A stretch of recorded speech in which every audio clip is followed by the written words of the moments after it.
Welcome to topic 15 of the ACCA AFM. Now let's look at forward rate agreements. It's the way that we manage the interest rate risk. Now, very similar to what we've seen in the forward contract when we are managing the Forex. But now we are looking at the deposit and the borrowing interest rate, which means the FRA.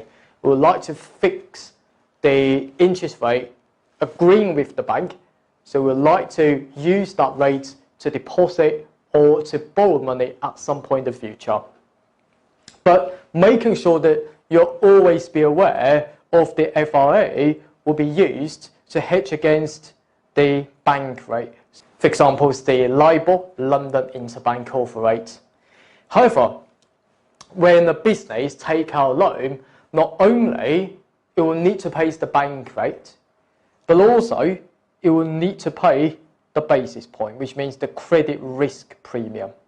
However, the credit risk premium, we cannot use the FRA to hedge against that, so make sure that you're ready for that. Now, the best way from my perspective is to go through an example called Frackman's PLC. Now, showing the net payment. Now, if you're asked about the net payment, you will need to show these three steps. So firstly, the amounts that we actually borrowed, okay, that we need to pay to the bank. Second will be the win or loss. Okay. Thirdly, net off. And of course, in my course, I'd like to introduce to you my own mnemonic as well. But in this particular video, I'd like to show you the logic behind it. Now, we'll borrow an amount of 100 million in 3 months' time for 6 months. All right. So if that's the case, then the amount of interest that we actually need to pay will be basing on 100 million and for a duration of 6 months, which means 6 over 12, and to be paid how much? Well, as you can see, that he borrows at LIBOR rates plus 50 basis point. LIBOR is currently at 3.5%. If the LIBOR is 4%, okay, on the date that we borrow money from the bank.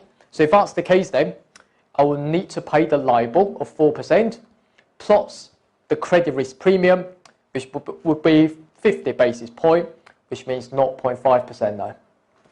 So if that's the case, then the amounts that we actually need to pay, 100 divided into 2 and times by 4.5%.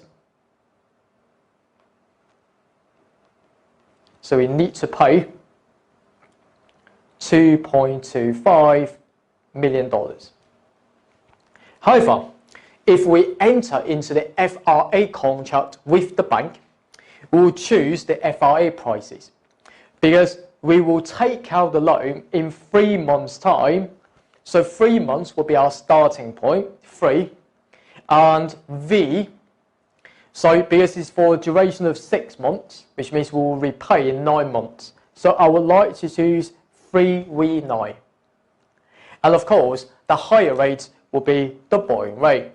Of course, in our AFM exam, it's very likely that you will need to take out a loan, so therefore we always choose the higher rate. If you're asked about deposit money, you will need to choose the lower rate. So higher rate will be 3.85.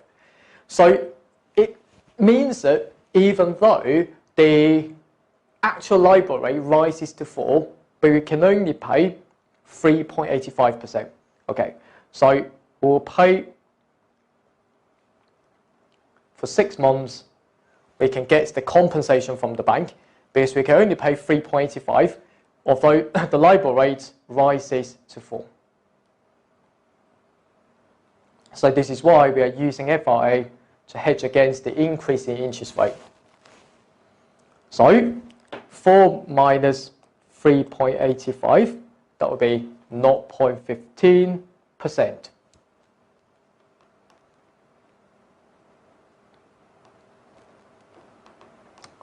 This means that you will get 0.075 million from the bank. And therefore, net off will pay 2.175 million as a result.